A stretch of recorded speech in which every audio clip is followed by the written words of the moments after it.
झिझक हम सबका है। ये उनका नहीं है जिनको हमने चुना है, जो विधायक हैं, जो मंत्री हैं, जो सांसद हैं, केवल उनका नहीं है। वो तो केवल 5 साल के लिए आए हैं, दोबारा फिर जब आप उनको अवसर देंगे तो फिर चुने जाएंगे। लेकिन हम सबको तो यहीं रहना है, तो हम सबको एक स्थायी नीति बना करके और उस सोच के तहत हमें आगे बढ़ते रहना। ये जो मैंने नागरिकता की बात की, हम दोनों नागरिक हैं, हम सब नागरिक हैं। हम लोग अधिकारों की बातें बहुत करते रहते हैं। हमारा अधिकार है कि ये ट्रेन यहाँ ठहरनी चाहिए, हम रेलवे को इतना प्रॉफिट देते हैं, इतनी उनकी इनकम होती है। ये भी है कि नहीं, यहाँ से सड़क निकलनी चाहिए। ये भी है कि दूसरे कार्य भी होने चाहिए। बात सच है, मैं सहमत हूँ, उससे मैं अलग नहीं हूँ। लेकिन कहीं न कहीं नागरिक होने के नाते हम सबके भी जो दायित्व हैं वो भी हम कभी कभी पुनर्विचार कर लिया करें। संविधान में इसका उल्लेख दिया हुआ है, और जो पढ़े लिखे हैं वो पढ़ते भी हैं, लेकिन उस पर जो अमल होता है वो अमल नहीं हो पाता। यदि कभी आवेश में, हम लोगों ने देखा होगा, आवेश में कभी कभी किसी मांग को लेकर के ट्रेन का ठहराव, मैं उदाहरण दे रहा हूँ, ट्रेन का ठहराव यहाँ नहीं होता है तो हम ट्रेन को रोकते हैं। कभी कभी इतने आवेश में आ जाते हैं कि ट्रेन में आग भी लगाने की कोशिश करते हैं। आखिर ये ट्रेन है किसकी?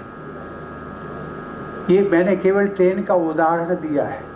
इस प्रकार से न जाने कितने, कभी कभी हम लोग एक आंदोलन चलाते हैं, उसमें बसेस को आग लगाई जाती है, स्कूटर्स, मोटरसाइकिल सड़कों पर, न जाने क्या क्या होता है।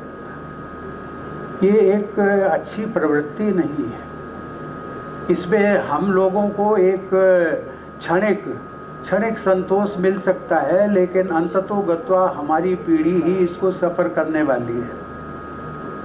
ट्रेन अगर रुक जाएगी, ट्रेन को आग लगा दी जाएगी, ट्रेन का नुकसान होगा, किसकी है? कहते हैं कि सरकार का। सरकार किसकी है? अरे जिसने टैक्स दिया है, जो टैक्स देता है। आज यदि मैं कहने को सब जानते हैं इसलिए कहना, उसमें कोई बुराई नहीं है। यदि राष्ट्रपति देश का हाईएस्ट पेड एम्प्लॉई है तो वो टैक्स भी तो देता है। हम टैक्स भी देते हैं 2.25 लाख रुपया महीना, लेकिन वो कोई कहेगा कि आपको, लेकिन जो मिलता है उसकी सब चर्चा करते हैं कि आपको तो 5 लाख मिलता है, कि उसमें से हर महीने 2.25 लाख निकल जाता है। बचा कितना? और जितना बचा उससे अधिक तो हमारे अधिकारी और उन सबको मिलता है, कि जो टीचर्स बैठी हुई है ना, टीचर्स, उन सबको सबसे ज़्यादा मिलता है। मैं इसकी बात का उल्लेख केवल इसलिए कि ये जो टैक्स पेड हैं, आखिर इन्हीं से विकास होना है, तो नुकसान किसका होगा? नुकसान हमारा होगा, अपना आपका होगा।